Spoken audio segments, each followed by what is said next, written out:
Let's assume you know that for sure. And so you feel helpless until you notice that there is, off to the right, a side track. And at the end of that track, there's one worker working on the track. Your steering wheel works, so you can turn the trolley car, if you want to, onto the side track, killing the one, but sparing the five. Here's our first question. What's the right thing to do? What would you do? Let's take a poll. How many would turn the trolley car onto the side track? Raise your hands. How many wouldn't? How many would go straight ahead? Keep your hands up, those of you who would go straight ahead. A handful of people would. The vast majority would turn. Let's hear first. Now we need to begin to investigate the reasons why you think it's the right thing to do. Let's begin with those in the majority who would turn to go onto the side track. Why would you do it? What would be your reason? Who's willing to volunteer a reason? Go ahead, stand up. Because it can't be right to kill 5 people when you can only kill 1 person instead. Very logical approach. It wouldn't be right to kill 5 if you could kill 1 person instead. Is 1 That's a worth good 5? reason. What's 1 That's worth? a good reason. How do you value 1 to 5? What's that 1 worth? Do you determine it on who that 1 person is? There's so many different factors. Who else? Does everybody agree with that reason? Go ahead. Well, I was thinking it's the same reason on 9/11 with regard to people who flew the plane into the Pennsylvania field as heroes because they chose to kill the people in the plane and not kill more people in big buildings. So the principle there was the same on 9/11. It's a tragic circumstance, but better to kill 1 and so that 5 can live. Is that the reason most of you had, those of you who would turn? Yes? Let's hear now from those in the minority, those who wouldn't turn. Yes? Well, I think that's the same type of mentality that justifies genocide and totalitarianism. In order to save one type of race, you wipe out the other. So what would you do in this case? You would, to avoid the horrors of genocide, you would crash into the 5 and kill them? Presumably, yes. You, Yeah.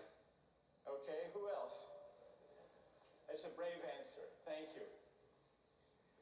Let's Interesting. consider That was a very another interesting answer. trolley car case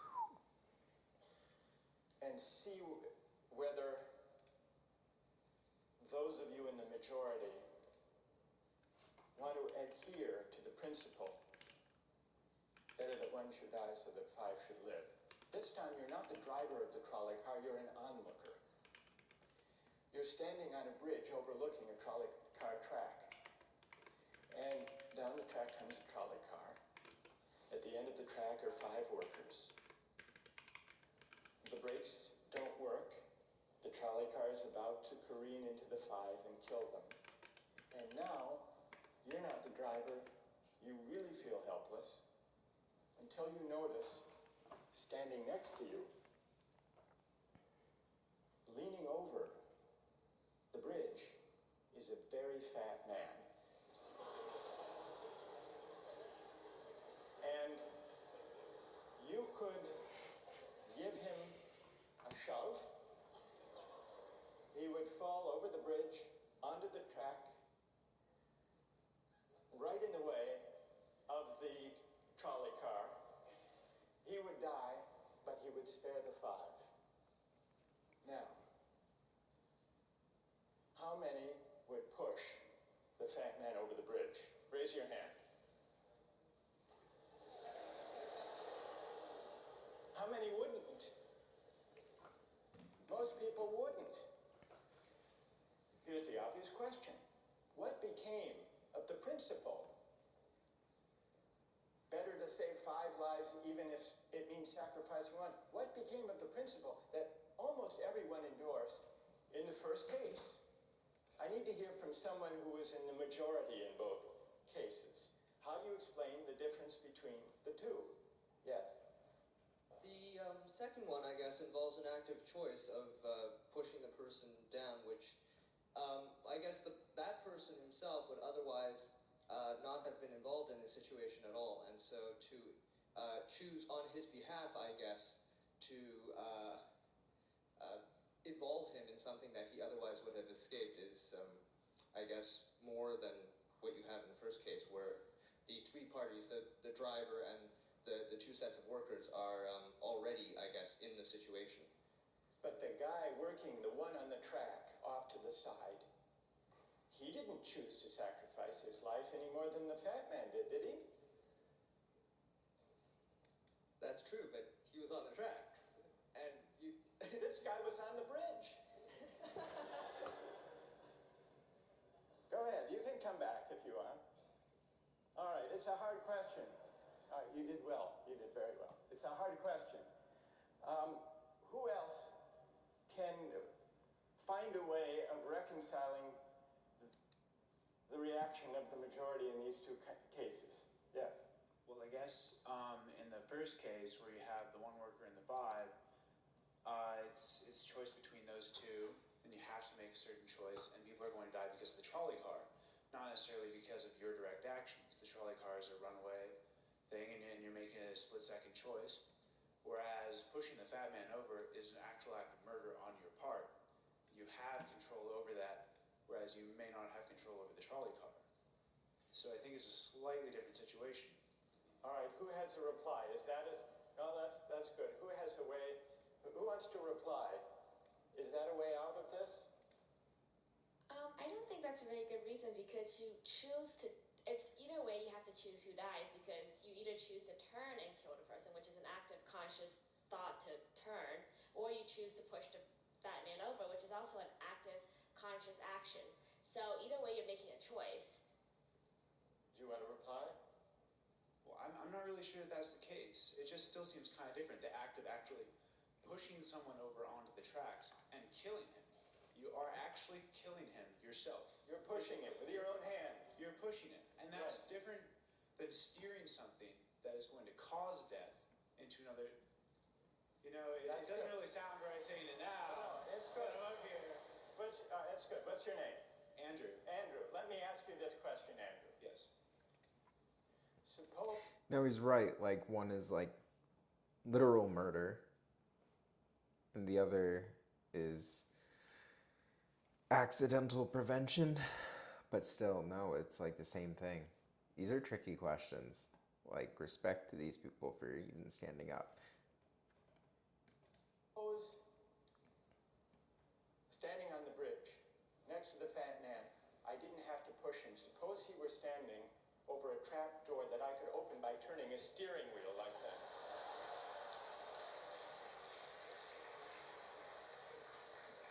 Would you turn? For some reason, that still just seems more wrong. Right? I mean, maybe if you accidentally like leaned into the steering wheel or something like that. But or say that the car is hurtling towards a switch that will drop the trap. Then I could agree with that. Fair enough. It still seems wrong in a way that it doesn't seem wrong in the first case to turn, you say. And in another way, I mean, in the first situation, you're involved directly with the situation. In the second one, you're an onlooker as well. All right. So you have the choice of becoming involved or not by All right, pushing the fat man. let's forget for the moment about this case. That's good. Let's imagine a different case. This time you're a doctor in an emergency room, and 6 patients come to you. They've been in a terrible trolley car wreck. 5 of them sustained moderate injuries. 1 is severely injured. You could spend all day caring for the 1 severely injured victim, but in that time the 5 would die. Or you could look after the 5, restore them to health, but during that time the one severely injured person would die, how many would save the 5? Now is the doctor. How many would save the 1? Very few people. Just a handful of people. Same reason, I assume. 1 life versus 5? Now consider another doctor case. This time you're a transplant surgeon, and you have 5 patients, each in desperate need of an organ transplant in order to survive. One needs a heart, one a lung, one a kidney, one a liver, and the 5th, a pancreas. And you have no organ donors. You are about to see them die. And then it occurs to you that in the next room, there's a healthy guy who came in for a checkup. And he's... You like that? And he's taking a nap.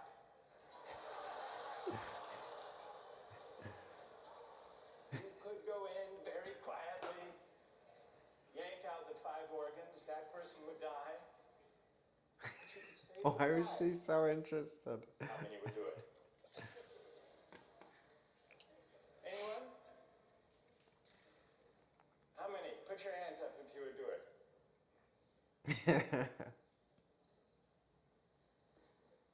Anyone in the balcony? You would? Be careful, don't lean over too much. How many wouldn't? All right, what do you say? Speak up in the balcony, you who would yank out the organs. Why? I'd actually like to explore a slightly alternate possibility of just taking the 1 of the 5 who needs an organ, who dies first, using their 4 healthy organs to save the other 4. That's a pretty good idea. That's a great idea. Except for the fact that you just wrecked the philosophical point. Well, let's step back from these stories and these arguments to notice a couple of things about the way the arguments have begun to unfold. Certain moral principles have already begun to emerge from the discussions we've had. And let's consider what those moral principles look like. The first moral principle that emerged in the discussion said, the right thing to do, the moral thing to do, depends on the consequences that will result from your action. At the end of the day, better that 5 should live, even if 1 must die. That's an example of consequentialist moral reasoning. Consequentialist moral reasoning locates morality in the consequences of an act, in the state of the world that will result from the thing you do. But then we went a little further, we considered those other cases, and people weren't so sure about consequentialist moral reasoning. When people hesitated to push the fat man over the bridge,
in Sanders Theater over the course of a semester can resolve them.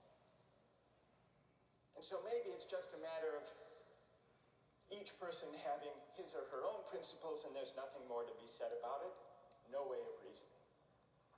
That's the evasion of skepticism, to which I would offer the following reply. It's true, these questions have been debated for a very long time. But the very fact that they have recurred and persisted may suggest that though they're impossible in one sense, they're unavoidable in another. And the reason they're Makes unavoidable, sense. the reason they're inescapable, is that we live some answer to these questions every day. So skepticism, just throwing up your hands and giving... I think reducing backwards, I mean, obviously, I'm a huge fan of reductionism. I think the more simple you make things, the closer to the actual answer you get. I think there's one foundational answer behind everything. To me, I think that's God, right?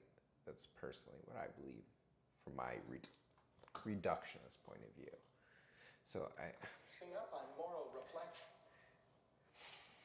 is no solution.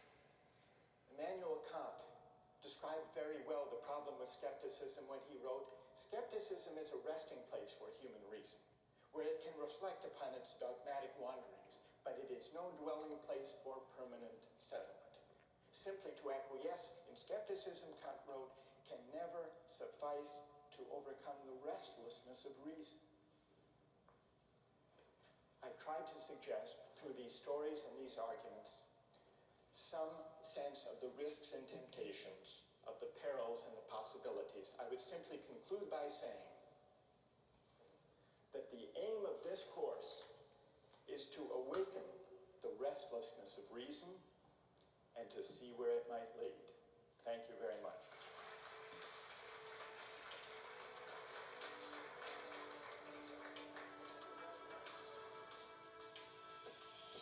Like, in a situation that desperate, you have to do what you have to do to survive. You have to do what you have to do. You gotta do what you gotta do, pretty much. If you've been going 19 days without any food, someone just has to take the sacrifice, someone has to make the sacrifice, and people can survive. All right, that's good. What's your name? Marcus. Marcus. What do you say to Marcus?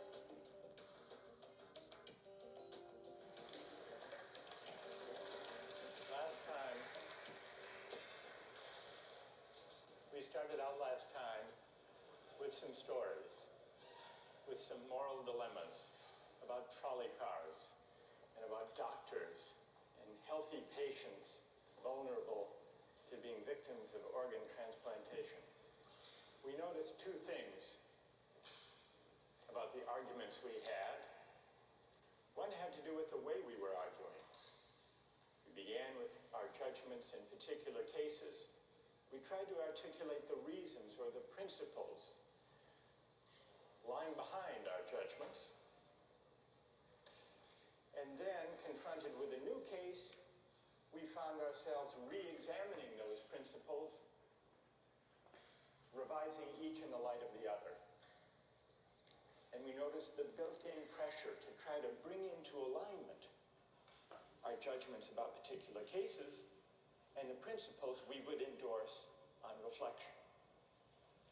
We also noticed something about the substance of the arguments that emerged from the discussion. We noticed that sometimes we were tempted to locate the morality of an act in the consequences, in the results, in the state of the world that it brought about.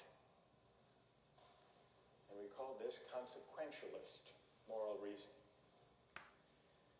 But we also noticed that in some cases, we weren't swayed only by the result. Sometimes, many of us felt that not just consequences, but also the intrinsic quality or character of the act matters morally. Some people argue that there are certain things that are just categorically wrong, even if they bring about a good result, even if they save 5 people at the cost of 1 life. So we contrasted consequentialist moral principles with categorical ones. Today, and in the next few days, we will begin to examine one of the most influential versions of consequentialist moral theory. And that's the philosophy of utilitarianism. Jeremy Bentham, the 18th century English political philosopher, gave the first clear systematic expression to the utilitarian moral theory. And Bentham's idea, his essential idea, is a very simple one, with a lot of morally intuitive appeal. Bentham's idea is the following: the right thing to do, the just thing to do, is to maximize utility. What did he mean by utility? He meant by utility the balance of pleasure over pain, happiness over suffering. Here's how he arrived at the principle of maximizing utility. He started out by observing that all of us, all human beings, are governed by two sovereign masters, pain and pleasure. We human beings like pleasure and dislike pain. And so we should base morality, whether we're thinking about what to do in our own lives, or whether as legislators or citizens, we're thinking about what the laws should be. The right thing to do, individually or collectively, is to maximize, act in a way that maximizes the overall level of happiness. Bentham's utilitarianism is sometimes summed up with the slogan, the greatest good for the greatest number. With this basic principle of utility on hand, let's begin to test it and to examine it by turning to another case, another story, but this time not a hypothetical story, a real-life story, the case of the Queen versus Dudley and Stevens. This was a 19th century British law case that's famous and much debated in law schools. Here's what happened in the case. I'll summarize the story, then I want to hear how you would rule, imagining that you're the jury.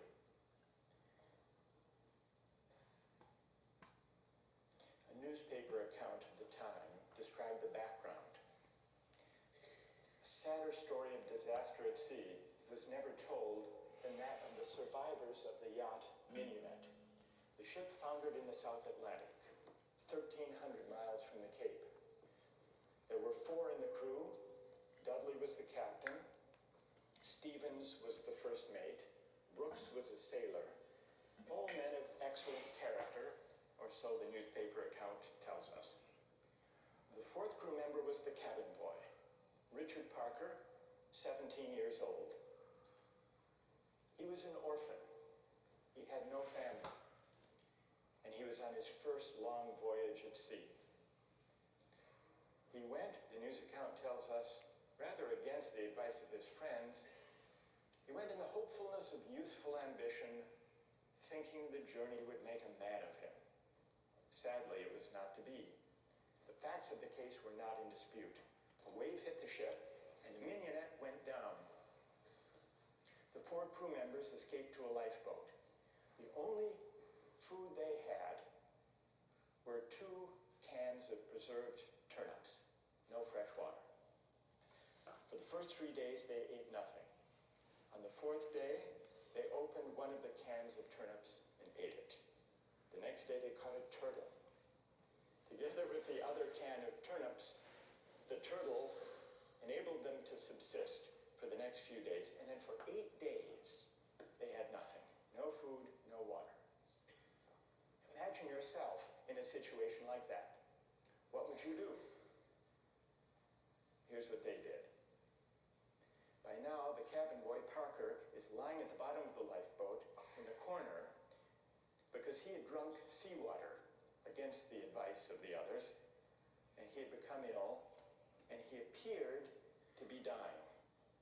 So on the 19th day, Dudley, the captain, suggested that they should all have a lottery, that they should draw lots to see who would die to save the rest. Brooks refused. He didn't like the lottery idea. We don't know whether this was because he didn't want to take the chance or because he believed in categorical moral principles. But in any case, no lots were drawn.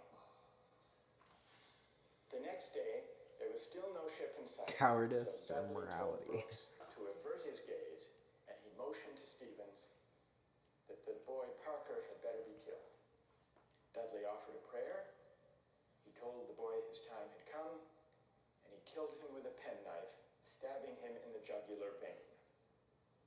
Brooks emerged from his conscientious objection to share in the gruesome bounty. For 4 days, the three of them fed on the body and blood of the cabin boy. True story. And then they were rescued.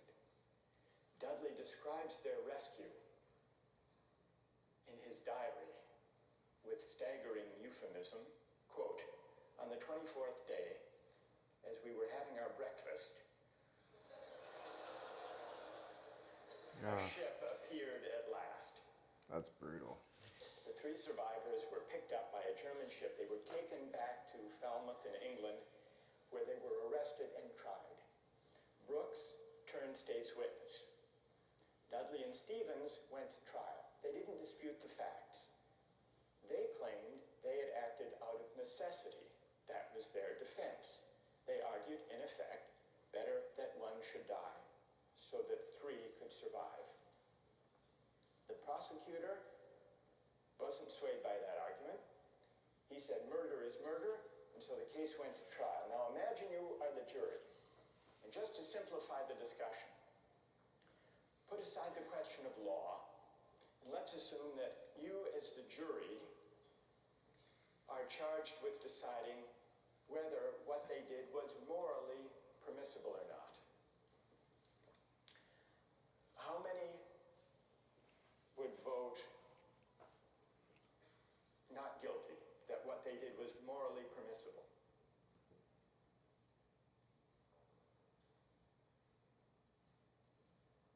And how many would vote guilty, what they did was morally wrong? A pretty sizable majority. Now let's see what people's reasons are, and let me begin with those who are in the minority. Let's hear first from the defense of Dudley and Stevens. First, I think it's wrong. They should have, honestly, they should have let him die.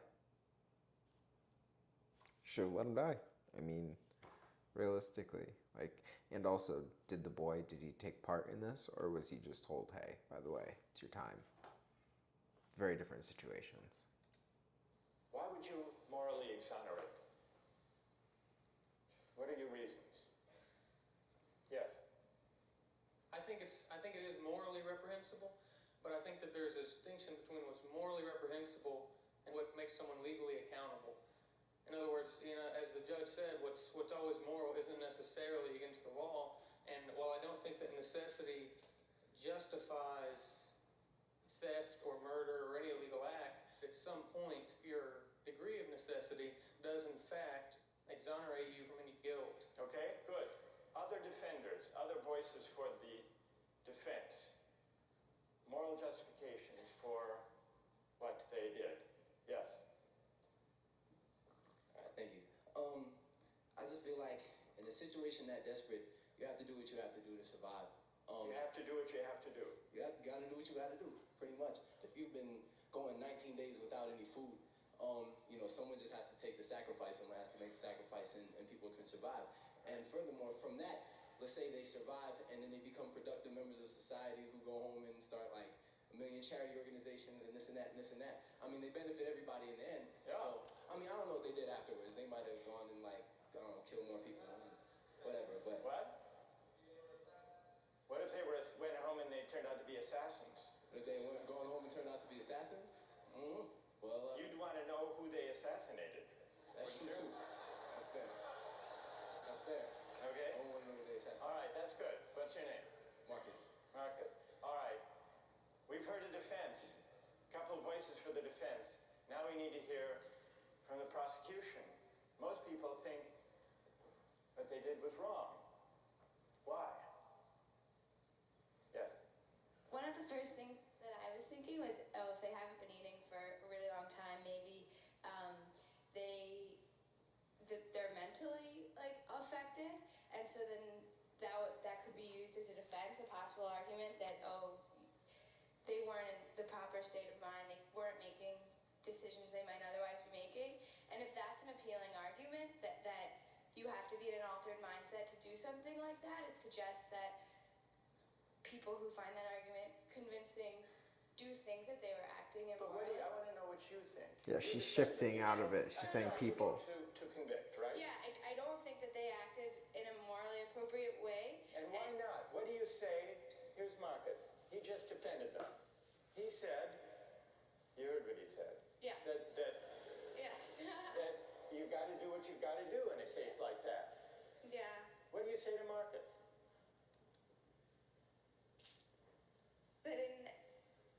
That there's no situation that would allow human beings to take the idea of fate or that the other people's lives in their own hands, that we don't have that kind of power. Good. Okay. Thank you. And what's your name? Right. Rick? Yes. Okay. Who else? What do you say? Dana? I'm wondering if Dudley and Stephen had asked for Richard Parker's consent in, dying. If that would that exonerate them from an act of murder? And if so, is that still morally justifiable? That's interesting. All right. Consent. Wait. Hang on. What's your name? Kathleen. Kathleen says, suppose they had, what would that scenario look like? So, in the story, Dudley is there, penknife in hand, but instead of the prayer, or before the prayer, he says, Parker, would you mind? We're desperately hungry, as Marcus empathizes with. We're desperately hungry. You're not going to last long anyhow. Yeah. You can be a martyr. Would you be a martyr? How about it, Parker?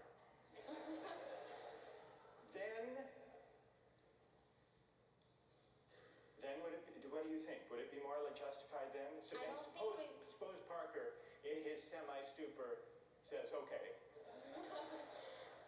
I don't think it would be morally justifiable, but I'm wondering. Even then it wouldn't be. No. You don't think that even with consent, it would be morally justified. Are there people who think, who want to take up Kathleen's consent idea and who think that that would make it morally justified? Raise your hand if it would, if you think it would. That's very interesting. Why would consent make a moral difference? Why would it? Yes. Well, I just think that if he was making his own original idea and it was his idea to start with, then that would be the only situation in which I would see it being appropriate in any way. Because that way you couldn't make the argument that he was pressured, it's 3-1 or whatever the ratio was. Right.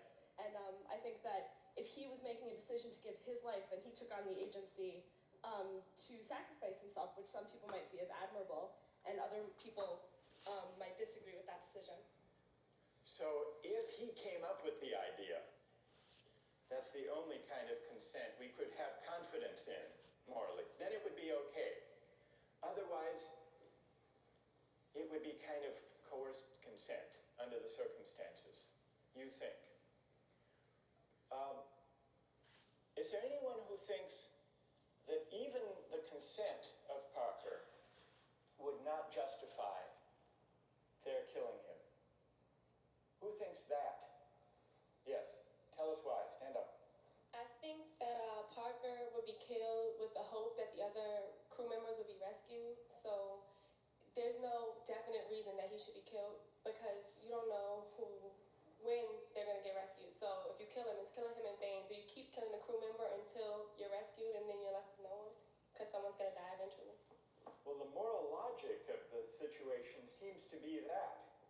they would keep on picking off the weakest, maybe, one by one, until they were rescued. And in this case, luckily, they were rescued when 3 at least were still alive. Now, if Parker did give his consent, would it be all right, do you think, or not? No. No. It still wouldn't be right. And tell us why it wouldn't be all right. First of all, cannibalism, I believe, is morally incorrect. So you shouldn't be eating a human anyway. So cannibalism is morally objectionable as such. So then, even on the scenario of waiting until someone died, still it would be objectionable. Yes, to me personally. I feel like it all depends on one's personal morals, and like we can't sit here and just like this is just my opinion. Of course, other people are going to disagree, but Well, we'll see. Let's see what their disagreements are, and then we'll see if they have reasons that can persuade you or not. Let's try that. All right. Let's, now, is there someone who can explain, those of you who are tempted by consent, can you explain why consent makes such a moral difference? What about the lottery idea? Does that count as consent? Remember at the beginning, Dudley proposed a lottery. Suppose that they had agreed to a lottery, then how many would then say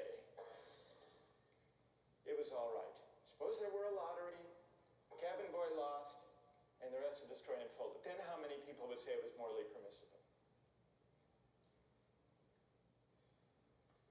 So the numbers are rising if we had a lottery. Let's hear from one of you for whom the lottery would make a moral difference. Why would it?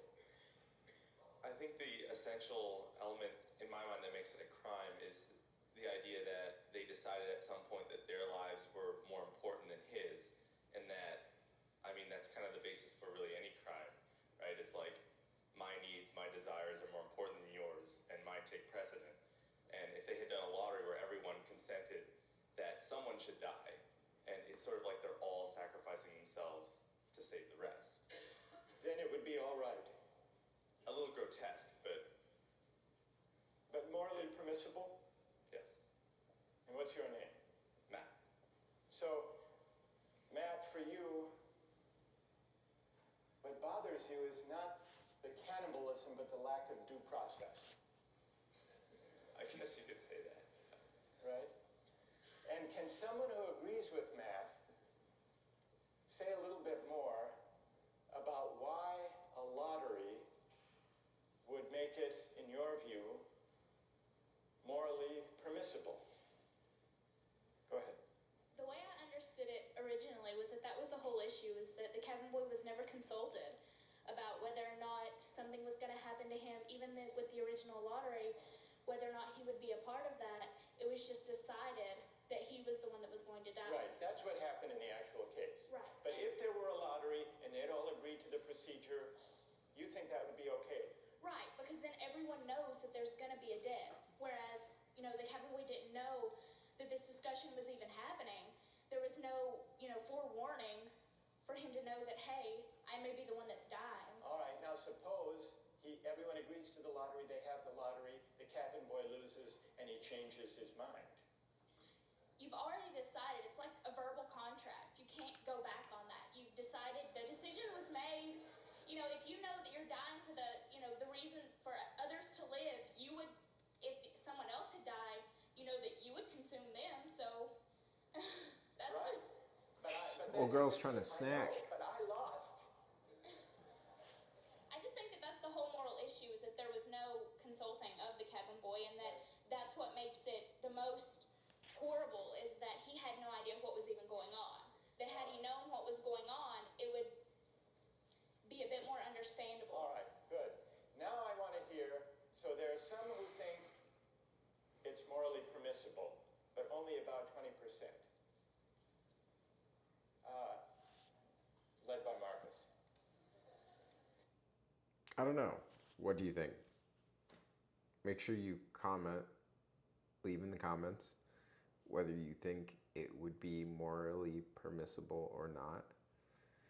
Me personally, I say no. As I said earlier,